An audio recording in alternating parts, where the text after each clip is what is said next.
আসসালামু আলাইকুম। শেফাস কুকে সবাইকে স্বাগতম। আশা করি যে যেখানে বসে ভিডিওটি দেখছেন সবাই ভালো আছেন, সুস্থ আছেন। আজ আমি আপনাদের সাথে শেয়ার করছি অতি পরিচিত এবং খুবই লোভনীয় একটা রেসিপি, গরুর ভুঁড়ি রেসিপি। আর যেহেতু সামনেই কুরবানির ঈদ, তো আমার মনে হলো এই রেসিপিটা এখনই আপলোড করা উচিত। তো অনেক দিনই ভিডিওটা আমি তৈরি করেছি, বাট অসুস্থ থাকার কারণে আসলে আমার ভিডিওটা আপলোড করতে দেরি হয়ে গেল, ভয়েস দিতে। তো চলুন শুরু করি।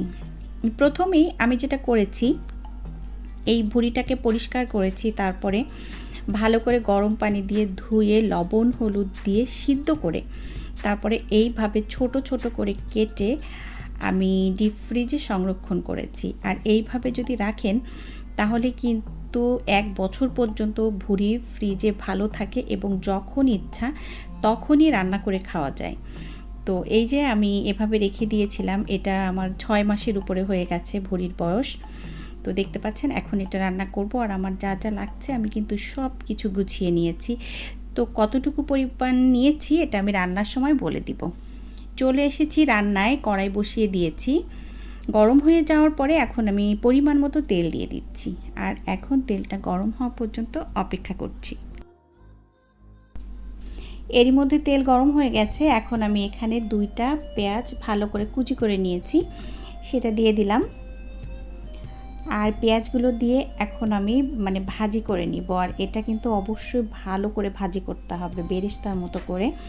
আর এই পর্যায়ে এর সাথে আমি অ্যাড করে দিচ্ছি গরম মশলা। গরম মশলার মধ্যে নিয়েছি তেজপাতা, এলাচ, দারচিনি, লবঙ্গ, সব কিছুই দিয়েছি। তো পেঁয়াজটা কিন্তু আমার ভাজা হয়ে গিয়েছে, মানে হচ্ছে বেরেস্তার মতো কালার হয়ে গিয়েছে। এখন এর সাথে মশলা অ্যাড করছি।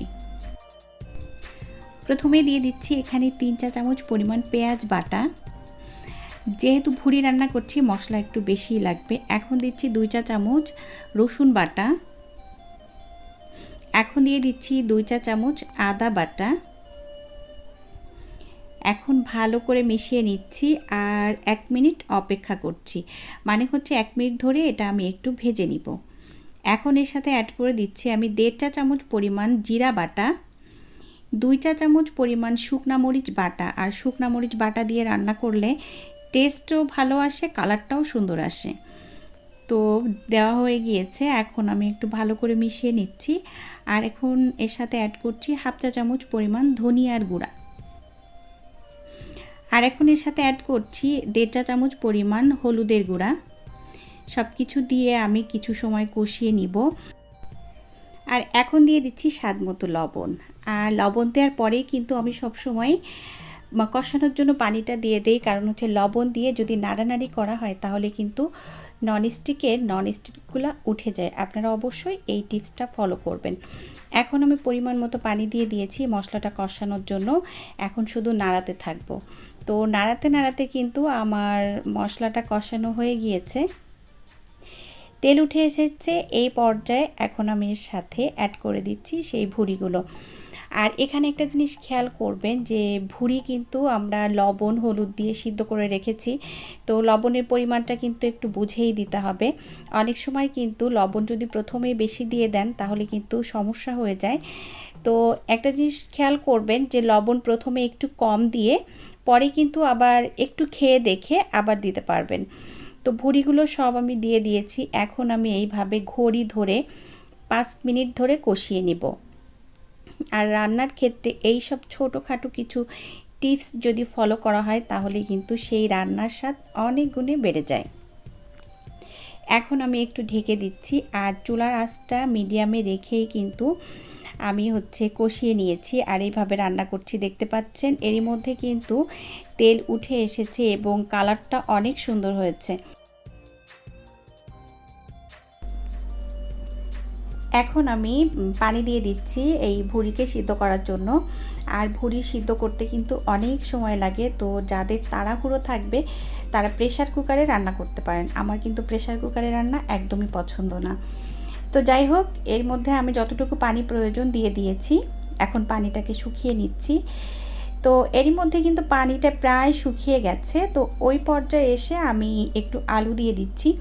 এখানে আমি ছোট সাইজে 2টি আলু নিয়েছি, কারণ আমার বাসায় আবার একটু আলু পছন্দ করে, যাদের আলু পছন্দ না তারা কিন্তু এখানে আর আলু দেওয়ার কোনো প্রয়োজনই নাই। তো এখন আমি আবারও নাড়াচাড়া করছি এবং এই পানিটাকে শুকিয়ে নিচ্ছি। আর আমি ঢেকে দিয়েছিলাম, পানিটা শুকিয়ে গেছে দেখতে পাচ্ছেন। এখন আমি নাড়াচাড়া করব আর এই পানিটাকে শুকিয়ে নেব, এর মধ্যে কোনো পানি রাখা যাবে না। আর এই পর্যায়ে এসে আমি দিয়ে দিচ্ছি 1/2 চা চামচ পরিমাণ এলাচের গুঁড়া। আর এই এলাচটা কিন্তু কাঁচা এলাচ আমি একটু পাটায় বেটে এইভাবে গুঁড়ো করে নিয়েছি। আর এইভাবে যদি মাঝামাঝি পর্যায়ে এসে আপনারা এলাচের গুঁড়াটা ব্যবহার করেন তাহলে দেখবেন যে ভুড়ির স্বাদ অনেক গুণেই বেড়ে যায়। তো এখন আমি আবারও নাড়াচাড়া করছি আর এর মধ্যে টোটালি আমি আসলে কোনো পানিই রাখবো না। তো এর মধ্যে যদি আমি আবার এই পানির মধ্যেই পানি দিয়ে দিই তাহলে কিন্তু কালারটা সুন্দর আসবে না, খেতেও ভালো লাগবে না। সেজন্য আমি ভালো করে কষিয়ে তেল বের করে এখন আমি গরম পানি দিয়ে দিচ্ছি। আর এটা আসলে দিয়েছি আমি ঝোলের জন্য, যেহেতু ভুড়িতে কিন্তু ঝোল একদমই ভালো লাগে না, তো একটু পানি তো দিতে হয়। তো এজন্য আমি আসলে সামান্য পানি দিয়ে দিয়েছি, আর এটা অবশ্যই গরম পানি দিবেন। তো কিছুক্ষণ পরে আমি একটু ঢেকে দিয়েছিলাম, আর আমি কিভাবে ঢেকেছি আপনারা খেয়াল করলে বুঝতে পারবেন। এর মধ্যেই ঝোলটা প্রায় শুকিয়ে এসেছে। এখন আমি এর সাথে অ্যাড করে দিচ্ছি কাঁচামরিচ 4টি, আর একটু কেটে দিয়েছি ঝাল বের হওয়ার জন্য। আর এর সাথে এখন আমি কিছু মশলা দিয়ে দিচ্ছি।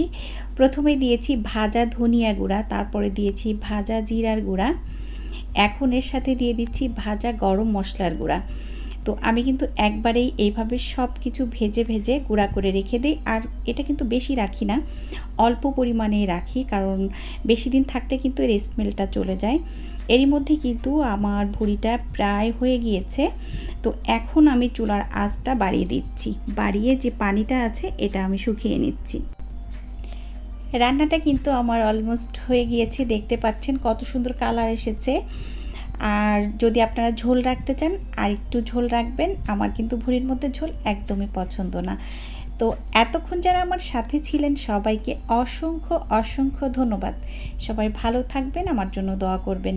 আগামী রেসিপি দেখার আমন্ত্রণ জানিয়ে আজকের মতো আমি শেফা বিদায় নিচ্ছি। আল্লাহ হাফেজ, আসসালামু আলাইকুম।